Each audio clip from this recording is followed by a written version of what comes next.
So self-empowerment is the opposite to collapsing into someone else's energy, whether that's at home or at work. You with me? So understand that distinction is really important. Okay, so the first one is we are responsible. So these things I want you to write down, please. It's kind of like a checklist, something for you to check off yourself in a day when you might be feeling a little bit less powerful. Okay. So thank you for the patience on that. We are responsible for our own state, right? Now, you know that. But can you be that about another when you can see another who is disempowered? Can you be that they are responsible for their own state too? Because that will help you serve them and support them as opposed to collapse into their energy. You with me? So we are responsible for our own state is our first one. Feel free to ask questions or share when we go down, okay? It's not our job, and this goes for family and friends and team. It's not our job to make others happy. Mums and dads, it's important for you to know. What, Karen? How dare you say that? It's not our job to make others happy.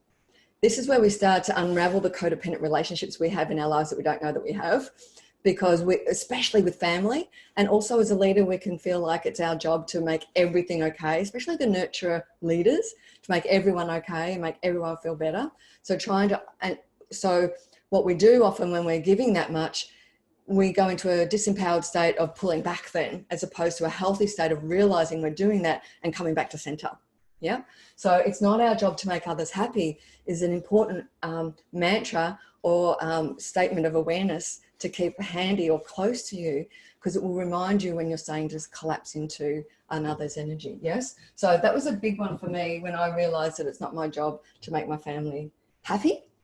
And that freed me completely. And it took a while to get to that place, but it's as relevant in leadership as it is in our family relationships. Now, the next piece is it's not their job to make you happy, right? So as I said before, part of you wanting to make others feel better is because you'll feel better. But it's not someone else's job to change their behavior for us to feel happy or to feel better or to feel empowered or clean or clear. Yes, it's no one else's job to do that. So Antonella, in your question before, when you said what happens when someone's coming at me with a make wrong, potentially in there's a little bit of a make wrong back to them. And so it's not their job to change to make you happy or any of us happy or feel empowered. It's our job to keep finding our state of connection back with ourselves. I'm off. Okay, what am I telling myself? Come back to center. Yeah, that is that's a cadence of leadership where we need to be responsible for our own energy and our own state of empowerment. Is this when leaders overcompensate? Potentially, yes. And especially, Kath, the nurturer energy.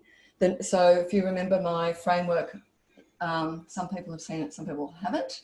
I'm just thinking of where I'll put it. I have a framework when I work with leaders and teams called the partner model.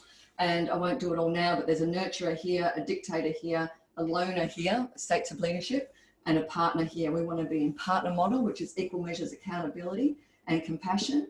And those who are trying to make others happy are usually in the nurturer, but they're doing it in a way that they're depleting themselves.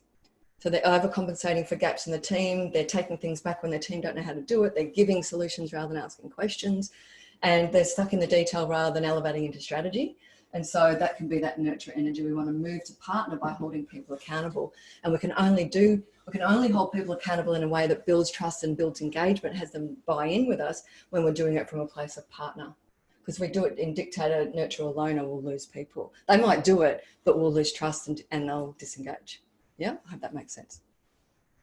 Great. Excellent. So the next piece, so you got that. It's not their job to make you happy either. Number 4. Okay, I said that before. Wanting others to feel better it's actually about us. The next time you're wanting others to feel better, think about why. Now, of course, you love people, especially family and friends. We want them to be happy and healthy and joyful. Of course, I'm not under it. I'm not dismissing or invalidating any of that. But just notice where the attachment starts to come in. the attachment to them being a certain way so that you can feel better. When my kids are at home, then I won't worry about them being out. So therefore, when they're home, I can feel better, because when they're out, I'm scared and I worry. Now that's natural, but there's a state of attachment that can happen there where it just flips over into, I lose my empowerment because they're out and about, and when they're back, I'll feel empowered again. This isn't directed to anyone in particular. It just came up and it came out of my mouth. So that's one example, right? So just noticing when that care turns into attachment, and therefore then we're attached as opposed to committed. So there's a distinction here called commitment versus attachment, right? So being committed rather than attached. Being committed is an empowered state. Being attached is a disempowered state. Just something to notice, right? Am I pushing any buttons so far? Let me see if there's anything. Incredible learning. Excellent, Jack. Oh, amazing. Thank you. Thank you for the feedback. I'm glad it's resonating. Can't see the board now. Ah, damn it. Because of the light? Yes. Okay, so thinking music. You just got to roll with the punches, hey?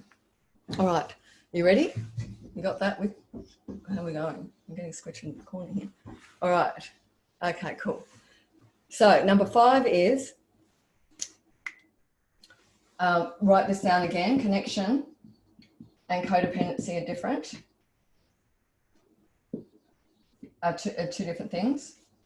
So when you're thinking that you're in an empowered state and someone's not in an empowered state, so therefore you react and you're then trying to help or avoid, then just know that connection, if you're looking for the connection there, just notice when you move into attachment rather than commitment, because that starts to then go into that codependency. Yes?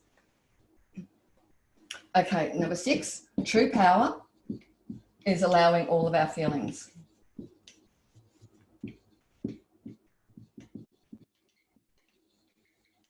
So it's allowing all of it. Oh, allowing all of it. Oh, there we go. That's better. Allowing all of our feelings and everybody else's feelings. So here's the big piece that I want you to get about this session today. And I hope everyone's listening, because this is something that if you only get this piece, is that mostly, and this crisis is actually showing us where our gaps are in our leadership, because we realize as leaders that we're not equipped to manage the emotional journey of others or ourselves. And it's only because we've disconnected from our feelings and emotions a long time ago. And over time, we've learned, even before, many years ago, we've learned that kind of like it's a product of history, that feelings and emotions are left at the door and they don't go with business, right? And so what we're learning now in business is that people are human beings and they have feelings and emotions. And when something like this happens, it brings this to the front. And while we knew it before that emotional intelligence is important, it's starkly obvious now. Yes? And while it was a nice to have before, it's no longer a nice to have. Leaders are realizing that they're ill-equipped to help people move through this time. But it's not only crisis or a pandemic where we need emotional intelligence. It's a moment by moment dance where we can help someone create a space and facilitate a conversation where someone can find their empowerment again as a coach, leader as coach, manager as coach, influencer as coach.